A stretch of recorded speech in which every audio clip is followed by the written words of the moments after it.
Melbourne was special. Like every time we had Melbourne at Manly, it's just like up of the.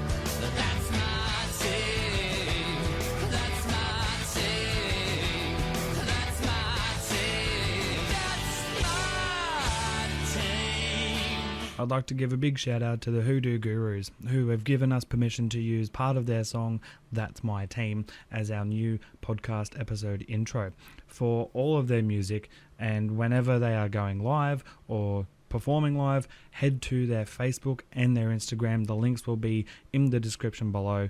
Be sure to give them a like and a follow as well on Facebook and Instagram. Hello everyone, welcome back to the Final Tackle podcast, and we're joined by former Manly star. He actually is now one of the, you could say, starting players for Castleford.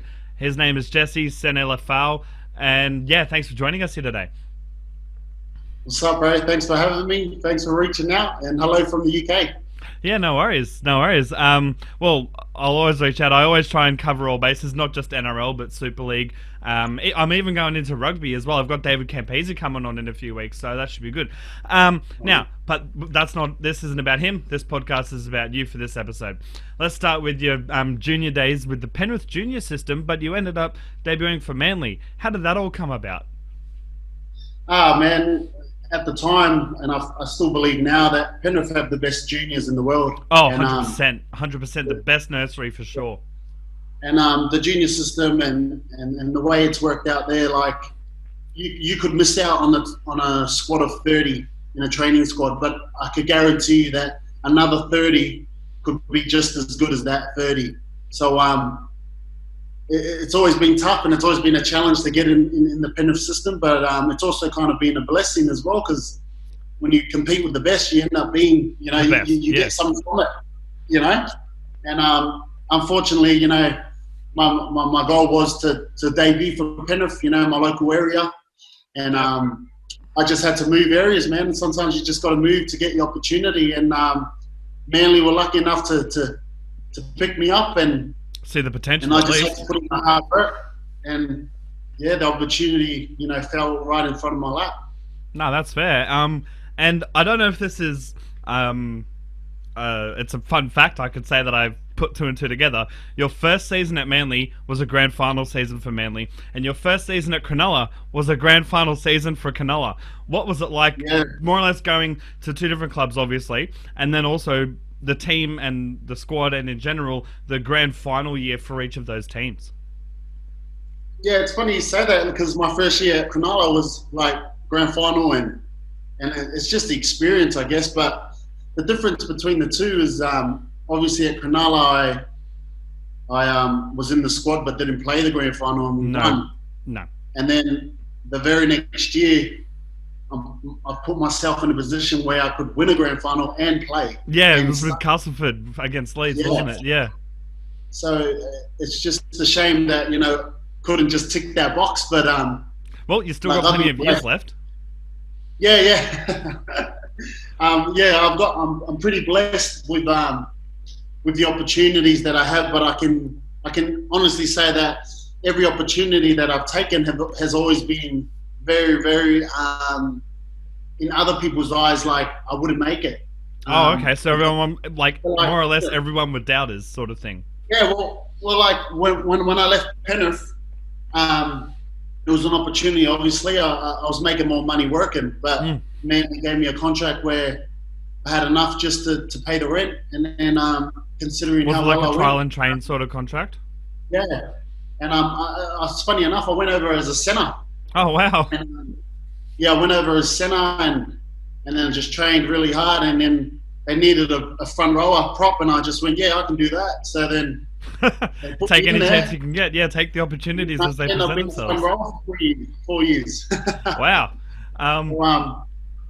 It's because Manly was, when I went to Manly, they just lost the grand final. So I'm going to a team that's pretty much established, and if you look through the squad, you're like, Jesse won't take that spot. He probably won't take his spot. So there was a hard obstacle to get in there. And just to play a game was awesome. But then you go through your own obstacles in life, and I think I played 3 minutes and 40 seconds in my debut. Wow. And still a debut. Yeah, that was round 1 of 2013. And then I didn't play first grade again until 2014, round 1. Wow. So, like, it proves how hard it is to keep a spot and get a spot. Yeah, man. But, man, it wasn't about playing first grade, I think it was. I think I loved the process. And if I played first grade, then it was just like a bonus. But yeah. Even like you love the sport, you love the process, and a matter of if you got to play first grade, it was as you said, a bonus, which honestly is so great. And talking of your time at Castleford, you've spent close to 3 years there now. More or less, you could say calling Castleford home. What's it like over there for you? And also, how are the boys going post COVID? Yeah, man. Like Cass has been welcoming both arms since I got off the plane. You know what I mean? And I think I've heard stories beforehand where some players struggle over here and end up going home early and stuff like that. So my mindset was to come here and make a difference, leave a good legacy, and I think my goals were so high. I really wanted to be successful here. Yep. And at the same time, I think the club and the fans respected this type of energy that I was bringing. Yeah, well, I mean, you seem to be a fan favourite, so. Yeah, so no, look, I love the club. I love the people that I'm around here, and I have a very good environment with friends and family that I call now, you know. But at the same time, like, you know, we're just going through this phase of we just need a win. And our 3 games, we've been in the spot to win, but we're just not taking it. And you haven't been able to get the 80 minutes worth, Yeah, I think our next game is very important just to win. However we win, we just need a win. Yeah, which team do you guys go up against next? We got Salford. Okay, yeah. I'm not going to lie, Salford, no offense to Salford, a pretty easy win. Because, I mean, I go for Leeds, who are bitter rivals with Castleford, as I'm sure you know. And honestly, what was it? I think we smacked them 50-0 yesterday. The same day you guys had just and they got smacked by what was it?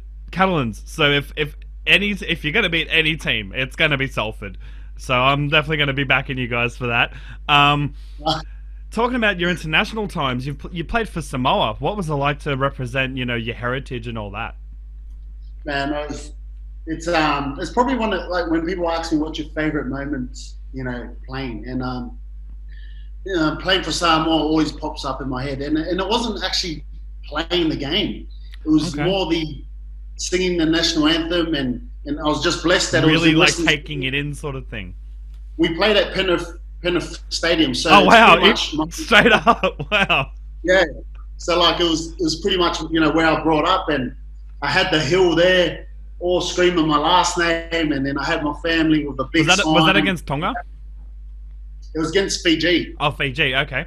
Yeah, and it was just sitting there singing the national anthem and looking at my family and seeing the boys I grew up with and the boys I played tricky touch with, and, you know, just all the locals, you know, cheering me on because they feel like they're a part of the journey. Was pretty special. Well, yeah, because you're a local boy, technically from Penrith, you know, and to make your international debut for, you know, Samoa at home for you, it's just more or less you could say full circle, really, and that it came full circle. And honestly, that's amazing. Did you get the win that day? Yeah, we won. We won too, so it was even better. And then, honestly, I've never prepped for a game the way we did. Like, we literally went back to the islands and we've had music pumping, you know, all the way till we ran outside the tunnel. Wow. We had some music, we had culture, and we had prayer, and we had the whole week was awesome, man.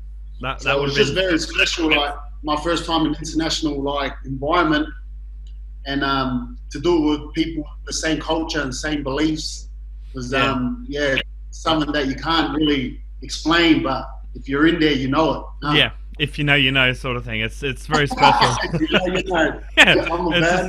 Yeah, I didn't know if that's what it was. Like the how to something, but no, honestly, that's great. And talking of prep, do you have any pre-game rituals or routines? And if not, who do you remember from your days in the NRL or even in the Super League has the weirdest pre-game ritual? Um, I thought it was weird at first, but the longer I've been playing, it's becoming normal. But Hmm. people like spewing up before kickoff. Yeah, like the 2-minute buzzer and then the spew. Yeah, like That Anthony wouldn't be a good smell. Walker. Yeah. Oh, you don't really smell it. It's just the noise. It's the Oh, okay. noise. Yeah, but like I think I pray before I go on the field, and when I was younger, I used to pray for strength and make me better than everyone else. But then, as I got older, now I'm praying for both teams to be safe, and I'm praying that everyone comes off the field successful, and I pray that everyone achieves their goals. And unfortunately, life isn't like that. Someone's got to win and someone's got to lose. But at the end of the day, I just hope that everyone's safe and gets to play again the next week. Yeah, no, that's fair. That's fair. So yeah, it started from getting the win to now just hope everyone gets out of the game unscathed, which is good. And no, that's fair enough. There are some weird ones that I've heard from former players, like apparently David Clemmer has to be the last one off the bus. Yeah, and they'll screw with him to do that, that sort of stuff. So it was just a shot in the dark. What's your current beer of choice at the moment? Oh, actually, I think I got one because I wear my socks inside out. Do you really? Yeah, every game my socks are inside out. Okay. So I bet when I fold them, they're back to normal, but they're inside out. On, yeah, I don't know. That's as in you wear them. I don't know. You wear them on game day, like on the field, inside out. Yeah. Okay, that's interesting. That's actually really. Yeah, I don't know if that's weird, but yeah, that's what I've been doing since I played. But I definitely say it's different. No, that's cool. What's your current beer of choice at the moment? Sorry, what is your current beer of choice at the moment? Oh man, I've given up drinking. Okay. Yeah, I've been drinking for nearly a year now. So congrats. Yeah, just trying to I don't know, better myself in the small parts of my life, and it's been good. It's been good. Yeah, and just don't want to waste any more days, and trying to make all the days count, and trying to learn something every day, and just really jumped on this miracle morning buzz, and yeah, just trying to better the mind. Honestly, can't better the mind if you're hungover. Hey, agreed. No, that's great. Honestly, congratulations. For sure. Okay, well then, how do you like your steak? How about that question? Yeah, I like it. Oh well, that's a funny question. In Australia, it was always medium rare. Always. Okay. Then I come to the UK and steak's not very good. As so I'm going the steak itself, or yeah, I think it is the steak itself. Like, as one thing I love here is lamb chops. Right? Oh, I love lamb chops. I've gone from steak man to lamb chops here. Okay. So I don't know whether the lamb chops has just made steak shit here, but yeah. Wow. Okay. Yeah, over here I'll get medium well done now, but usually back at home I'll get medium rare. Okay. Yeah. No, that's fair. That's fair. Yeah. What current movie series or television series on Netflix are you binging at the moment? Oh, Money. We just finished Money Heist. Okay. Yep.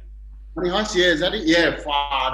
Yeah, it's subtitled. Yep. But honestly, gun like, it's just trippy.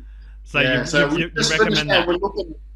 We're looking to find another one. I don't really watch a lot of movies and stuff like this, but just to give back to my missus and in the lockdown, man, I did a lot of courses and okay. I really, really went on board with my property stuff. So, Are you trying to get a real estate sort of certification sort of stuff? Yeah, so like I've jumped on the Samuel Leeds crash course, and I've just currently started my limited company over here, Tryline Property. Oh, that's an awesome name, dude. Yeah, and just been focusing on that lately, and I'm trying to. I've done the service accommodation where you can buy houses without no money down. Okay. It's another strategy that I've learned. So we've got 2 of them now, and I'm just currently going through the buy, refurb, refinance, and we'll see how we go. So hey, yeah, really excited. Are you hoping that when your career does come to an end, whenever that is, you're going to come back to Australia, or you're going to stay in England for a bit? Oh man, it could change, but I want to stay here. I think business opportunities here are massive. I think the opportunity, as in people that I can connect with over here, can get me over the line with certain things. Yep. But I just think at home there's a lot of insurances and a lot of policies, where here It's a bit more lax. a lot over more there. lenient. Yep. Yeah, a lot more lenient. I understand the business side here better, Okay. and I Yep. understand. Yeah, so it would literally throw a spanner in the works for you, really, if you were to come back. From a yeah. business standpoint of Man. view. The reason why we'll come back is just our family. Like, we're missing a lot of family. We're missing weddings and 50ths, and Yep. just, our parents aren't getting young anymore, and that's the only thing that makes us want to go home. Well, I mean, But, you could easily come and visit for a few weeks, a month at a time, sort of thing, anyway, if you wanted to. Yeah. Well, I just got to try and systemize the things over here so it can work without me being here. Yep. And then I can just fly back every 2 months and then Yeah. go back to Australia. Well, that's the goal. Yeah. Well, hey, you got to have a goal, as they say. Right. So we're going to switch to a question from devout Manly fan Angus. This is his question for you.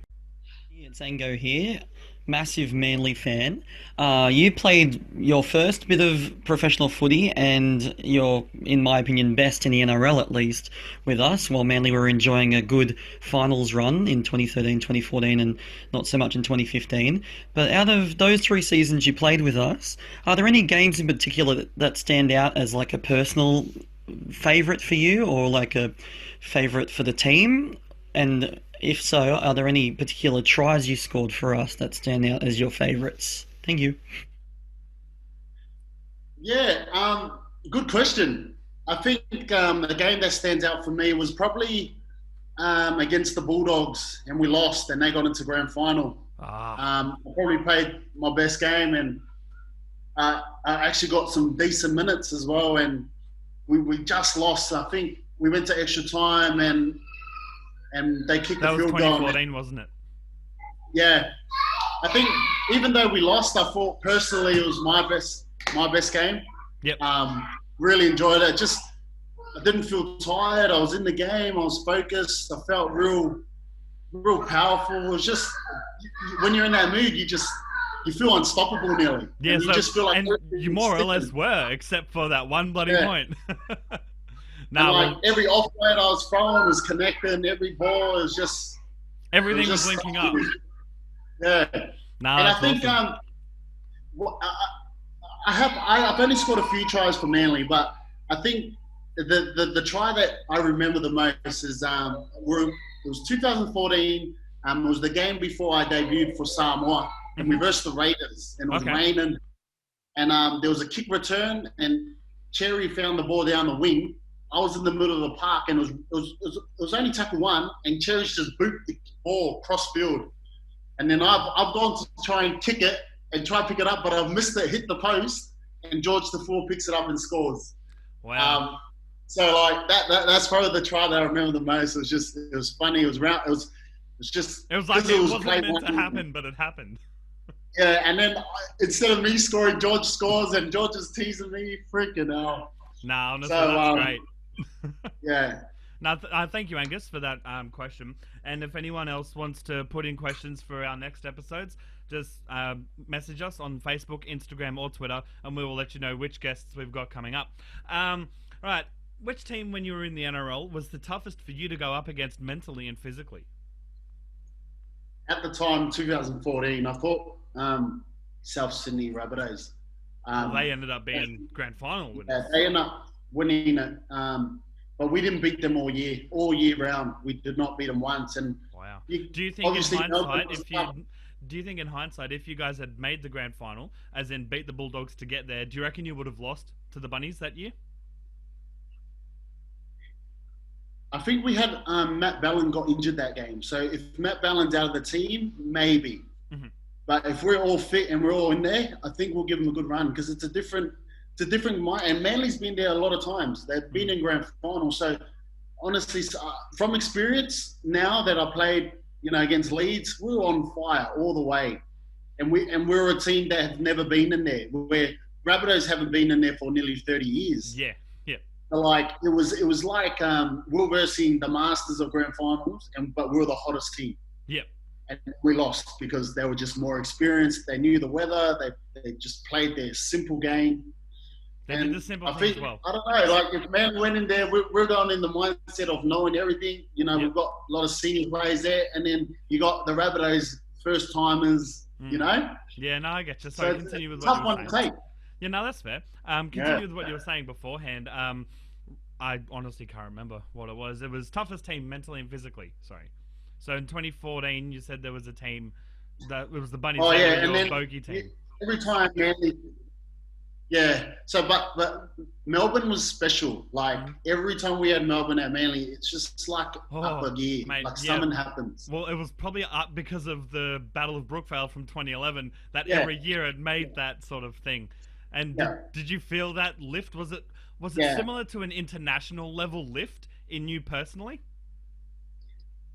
It's a bit different because in international, you're not with the same teammates for a whole year, a whole preseason. Where at Manly, you're with your brother. You do preseason, it's like 6 weeks. You're sweating. You do everything together, and then now you go into a game where it's personal, and everyone next to you want to win. Like you're going there to win. Like, and it just gives that little bit extra. Not that we're not like that every game, but it's just, I don't know, it's just a little bit grudge extra. Match, yeah. Ever since 2011, it's definitely been that grudge match.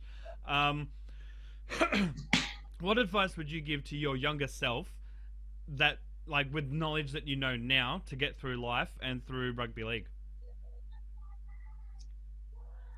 Good question. Outside of rugby, the advice I'd give myself is learn about money. Yeah, because there's no financial education in schools. No, there's and not. I feel like you learn that when you leave school, and then you get a job, and then you get money, and you're like, well, now I get to buy the things that I like. But instead of learning how to spend money, we should learn how to multiply. Yeah. That could be something that I would want to learn back then. Also, just understand the financial statement, those kind of things. I think that would help massively. And know what a liability is and an asset. Okay. If I was a younger self. In rugby, it took me a long time to understand that I was big and strong. Okay, so you always underestimated yourself, would you say? Yeah. I think, or was I don't know you why. Know your own strength? Yeah, I felt like I know a lot of people say run hard, right? Yeah.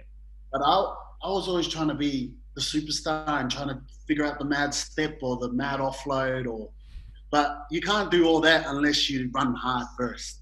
Yep. So if I was talking to myself back in the day, I would get that because I reckon I would have made first grade quicker.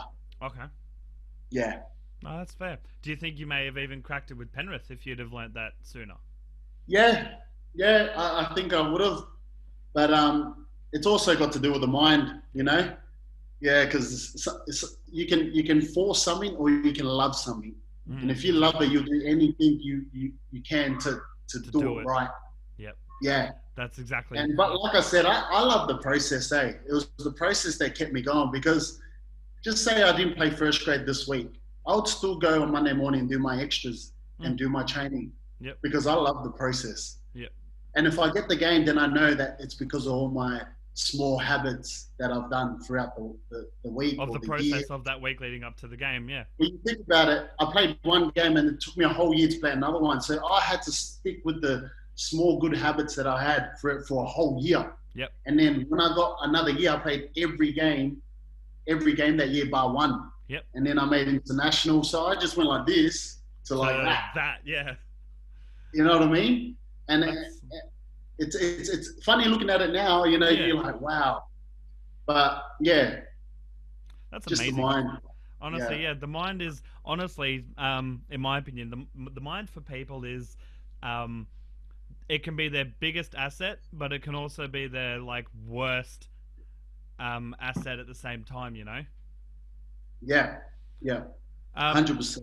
Yeah, and speaking of COVID and all that, how did the boys go during the COVID break at Castleford? Yeah, man, I think our coach has done everything possible to keep the group together. Yep. Because we've got a team chat, and we had challenges every week. Okay. So one challenge they would put a video up of an ex-trainer that one of our coaching staffs. Yep. And we would have to zoom our left edge, right edge, middle, and talk about the game. So that happened for 3 weeks, and then the next 3 weeks, everyone had to record themselves of what a day in COVID looks like. Oh, so there was 2 people a day. Okay, yep. So every teammate, and it went from teammate to staff. So it went from fullback all the way to our physio, to our under 19s coach. To your admin, to everything, yep. Yeah. Put in a video of what their COVID looks like, one day of COVID in the Sene-Lefao family. A day in the life of, a COVID day in the life of, And everyone showed a day. So that took a long process, nearly a month. But it was just good to see that, So we did a lot of stuff like that. But then the hard part was when we got pay cuts, and then we had to negotiate, go back and forth with the club. And that would have been so tedious for you as well. And then people just signing contracts without even discussing with us. And it's just everyone, young kids didn't know, and being pressured, and it was just hard to get everyone together. So that was probably, it was a good and bad. But for lack of a better term, it was a clusterfuck. Yeah. I know a lot of boys, some boys are, COVID kind of broke them, but then some boys like myself, COVID's probably, I don't want to be, but it was probably whatever I got done in COVID has helped me be a better person by 40%. Like you reckon if there hadn't have been that COVID break, the COVID break has made you a better person, mentally, physically, everything. Yeah, mentally with my plan to, after rugby. Yep. My knowledge in property, and also just learning, because a lot of the time I connected with people that I wouldn't usually hang around. And also, so I connected. I did Zoom sessions with millionaires. Oh wow! People that are in the game, and I asked them, how did you get there, and what did you do, and this is where I am now. How do what's my process now? What can I do now to make me better? Yeah. To be where you are. Which is honestly the best way to be. I'm constantly, podcast-wise, I'm constantly always looking at other podcasts of what are they doing that I could implement into mine. Or, if I know people who run podcasts, I'm like, what do you do with your guests or whatever? Example, today, I've literally, you and one other guest I had earlier today are the first 2 episodes that I've done have a voice message from a fan, sort of to get more fan engagement, So it's really, as you said, try and listen and learn as much as you can, And would you say that if the COVID break hadn't have happened, it would more or less, you wouldn't have had the time to learn what you have due to the commitment of Super League and post footy season each time? Yeah, 100%. I wouldn't have had that, but I think. My habits would have been the same. I wake, for instance, I wake up at 5 o'clock. Day in the life of Sene-Lefao. Yeah. So I wake up at 5 o'clock every morning, because I believe win the morning, win the day. Yeah. And the first thing I do. The energy. Hey? Chase the energy. Yeah. And then I like to write down 3 things I'm grateful for every day. Just write it down straight away. It could be the tiniest things. It could be, I'm grateful for love, friends, and my sisters. It could be, I'm grateful for this house, this opportunity that I have today, and for this podcast. Yep. You know what I mean? Anything. It could be, I'm grateful for footy, my mum, and having a roof over my head, sort of thing. That's it. Yeah. And I think straight away, there's a thing in your brain going, ding, win, win, win. Do you know what I mean? Yeah, it's a instead of you waking up, positive mindset. Yeah. So if you wake up and you're like, I'm tired, I don't want to go training today. Now I have to make a coffee. How can you? Hey, I get to go to training today. Let's make a coffee on the way. Yeah. Yeah. You got me now. You got me. So that's just one thing that I've been doing, since COVID and stuff like that. And then just getting my body ready. body. If it's yoga, if it's Pilates in the morning, if it's a stretch, a walk, or training. Do you know what I mean? So it's like, it's the mind, it's the soul, and then it's my physical. You know what I mean? And then, awesome. Then I feel like I've win the morning, win the day. I've done it. And then I just, boom, do what I need to do for the rest of the day. No, that's awesome. I had a question in my head just then. Jeez, what was it? That's right, the flight. Hello to everyone out there. Hello to everyone that's asked questions. Thank you for the love. Respect to all the Manly fans that are still supporting me today. I still see your messages on Facebook. Big shout out to you guys. It's awesome to be on this podcast, by the way. I just thought I'd say this, but everything's good in the UK. If you're worried about us, don't worry. We're smiling, we're happy, and we're doing good. That's awesome. Thank you so much. And I'm sure the fans will appreciate that as well. Because, more or less during your time in the NRL, the main club that you played for was Manly. And speaking of flying over to the UK, what was the flight like? Like straight up, because like when you signed it, like this, the contract and all that. What was the process like? Because as you said, you're a man of process. You like the process. What was the process like for you to get from Australia over to England and then play your first game for Castleford? It was exciting, to be honest. The only time we kind of dipped is when we had to say goodbye to our family. That would have been that was tough. That was tough. For my wife and we had 3 kids at the time. We've got 4 now. We've got a Yorkshire baby. Yorkshire baby, yeah. But look, it was tough just saying goodbye. And then when we got here, they picked us up from the airport, dropped us off to the house, and then they left. And then we were like, what do we do? But lucky we need Tiarona here. I'm good mates with him, and he came over, and then Junior Moores came over and said hello to us. And then, it was really tough for my missus, to be honest. I think she was ready for it, but she didn't really take in that she was not going to know anyone here. Except and for we just had to you learn. And the kids. Yeah. And it really, made us more tighter, I guess. We relied on each other more. When you're over here, you have to have the mindset of being real tight with your family, and your house has to be the best place to chill, because when it's cold here, you don't go outside like Australia. You're stuck inside and you're in the heater. That's it.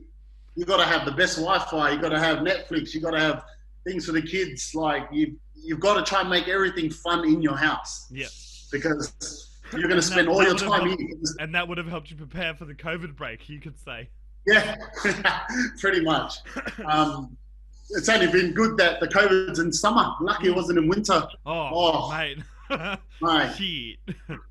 I was going to say, with Yorkshire in particular, if you're bringing that up, the Leeds and Castleford rivalry is almost on par with the Hull KR and Hull FC. What's it like going onto the field for Castleford against Leeds at Leeds, and what's it like going for Castleford against Leeds at the Jungle?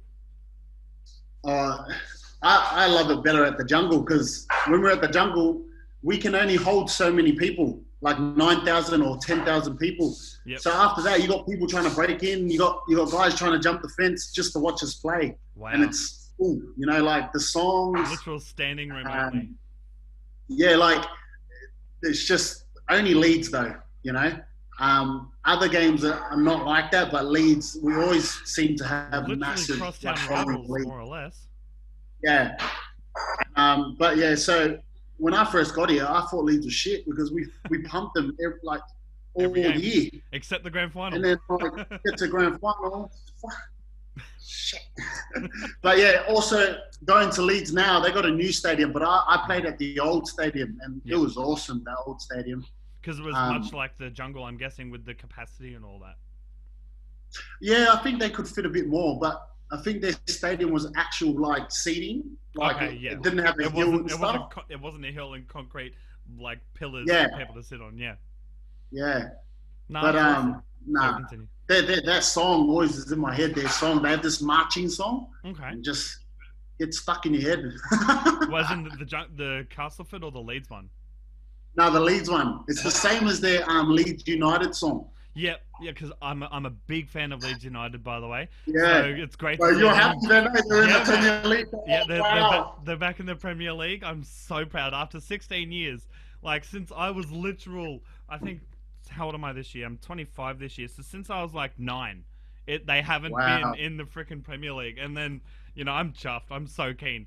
Granted, they will Come probably on, bro. I'm be. jumping on. I'm jumping on. I'm going Leeds, man. They are Come on. they are probably so shit next season, given that they're 16 years in relegation. So, Nah. and speaking of That's all right. relegation, what are your Hope they thoughts win, on the man. Super League's tiered system compared to the NRL? What do you mean? Like compared to the NRL with the NRL, how Oh. it's the top 16, but the Yeah. Super League is the promotion relegation. What are your thoughts on that, and how do you think it goes? Yeah, I've been in both systems now. So the last time we used to have Super 8s, Mm-hmm. and then they dropped the bottom 4 and the top 4 of the bottom league come up, Yep. and they have a comp. Yeah, Yeah, and I was like, wow, that's like straight ruthless.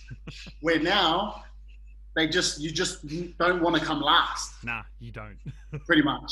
So like, but I don't know, because it's that they call it £1 million game where Yeah. the two teams play. Like it's a good, like, it's mixed emotions, because one Absolutely. team's happy just to have a job, and then the other team's sad because they've lost their job. You know? I don't And see it they- as lost. I see it as if they get relegated, there's always the chance to come back next year. Well, at the end of the next year, I just think we're in Super League, if you're one of those bottom teams, it's hard to approach players to come to your team. Oh, it would be. So therefore, you're always going to be a bottom team. Where in the NRL, you could be bottom team, but you could build your team to become great. Exactly. Like you could literally be the Titans of last year and sign someone Yeah. from Melbourne, sort of thing. Yeah. Where here, someone's not going to take 20K pay rise and go to a bottom team that could get relegated to then lose your job. Yeah. Wow. So they're not willing to risk it or even put their. Yeah. Wow, that's insane. Speaking of the Super League, they have a thing, to anyone who's listening that doesn't know, called the Challenge Cup, which is Yeah. more or less a midweek competition similar to the FA Cup for soccer. What's that like, say you play a Sunday, having a backup on a bloody Wednesday or a Thursday sort of game? Oh, it gets worse when it comes to Easter. You play Friday, then you play Monday, and then you play Thursday night. Shit. So I'm kind of used to it now. But Challenge That Cup. hair came out of nowhere, by the way. Huh? That hair came out of nowhere. Oh, yeah. That's all good. Sorry, continue. Hey? I said, nah, it's all good. Sorry, continue about the Challenge Cup. Yeah, the Challenge Cup is a special comp over here. I don't think people realise how big it is until It's you're bigger than actually the playing grand in it. final, from what I'm led to believe. Yeah. So, like, I don't know if the Australians understand, but it's just like having the whole country in the same comp. Mhm. And It'd be like having the Inter Super Cup and the Canterbury Yeah. Cup, the New Yeah. South Wales, all them come together. every And it's single team, yep, do or die. And you could have, like, a St. Mary's team, just say, and then if they go really well, they could be potentially versus an NRL team. yeah. And Yeah, whoever if, wins if, will go if to they the- get to like round 3 or round 4, they'll be playing someone like Melbourne or Sydney or something Yeah. like that. Yeah, Exactly. And that's what makes it special. But a lot of the boys here, you ask them, a lot of them say they'd rather win Challenge Cup than the comp. yeah. And Yeah, the local personally boys. I personally don't get that, because obviously in Australia you're built to know that the grand final Yeah. is the end all be all. But the That's Challenge it. Cup, I guess it's because it's a literal 1 week you can be in it, the next week you're out. That's as simple as that. Well, they say Challenge Cup's better because it's whoever brings their A game on the day. Yeah. You know what I Wow. mean? And it's more like, if you can just bring your A game when it counts, Hmm. you are the champion team. Yeah. Like literally a team like I don't know, Batley Bulldogs could literally beat Leeds if they both make it to the final of the Challenge Cup. That's it.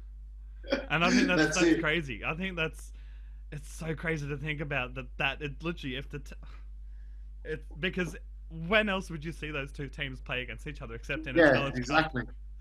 Cup? Well, you see Bradford Bulls, Bradford, they beat Leeds last year, Yep. and that was the biggest upset. But that got about 15,000 fans there to that game. Well, I mean, Crazy. Bradford, very similar to Castleford and Leeds. Bradford and Leeds are bitter rivals and have been since Bradford were in the Super League comp before they got relegated. Yeah, that's insane. Although I will say, in my opinion, the biggest rivalry in the Super League has to be Hull against Hull KR and Hull FC. Have you ever gone to one of those games, obviously, and just watched? And what's it been like if you have? No, I just watch it on TV, but I know a few of the players at Hull FC, and I don't like versing Hull FC. Okay, why? Are they intense, sort of thing? Yeah, but watching them two teams play, it's always like Hull KR could be at the bottom of the ladder, and then turn up against Hull FC and just put on a performance and smash them. Like it doesn't make sense sometimes. It'd be the Titans, the Bulldogs, because they're on the bottom of the ladder right now. It'd be like the Bulldogs literally absolutely destroying the Panthers, who are on top of the ladder. Yeah. Which I was going to say, have you been keeping up with the NRL? And if so, what are your thoughts on the Panthers getting 11 in a row? Oh, man, it's so, they're just so cool to watch.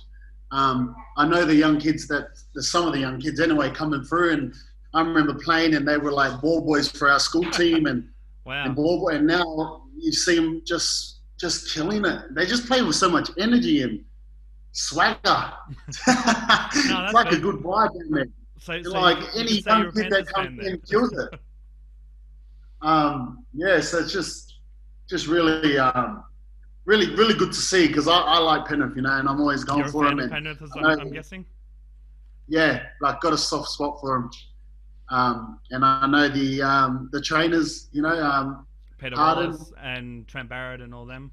Yeah, Ben Harden's like the recruitment guy, and all his signings that he's done are killing it. All those young kids that he signed, and they let go of other guys, and he was the guy that said, "No, trust me, these young guys that's come through, they're going to be better."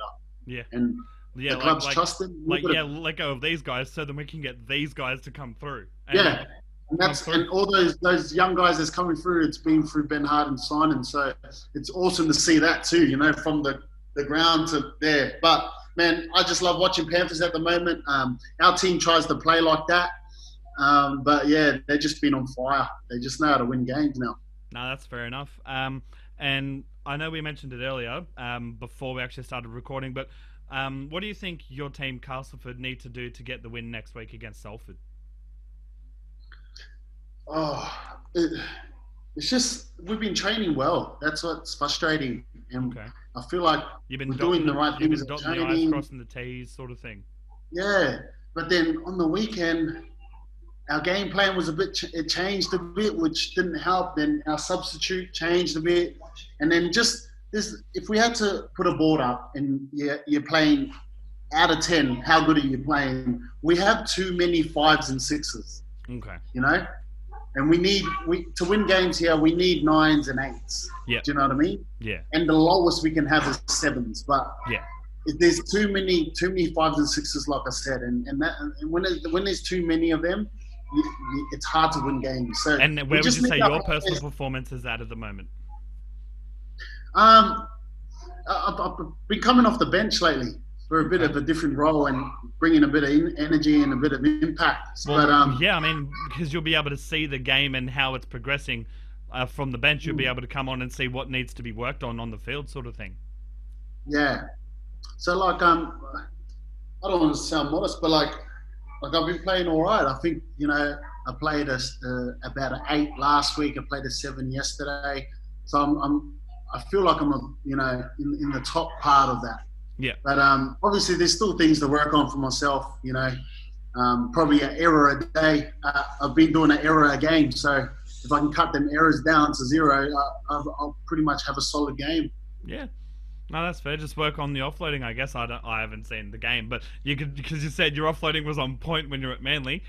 Maybe some more offloads or something will help you guys get the win. That's it, bro. That's it. Or maybe a halfback kick down the field on the first tackle. Yeah. Well, I mean, that's pretty much all the time I'd set aside for the podcast episode. So thank you very much for Oh, joining yeah. me. And last bit of question I've got is, what advice would you give to any kids who want to make it in the big league one day?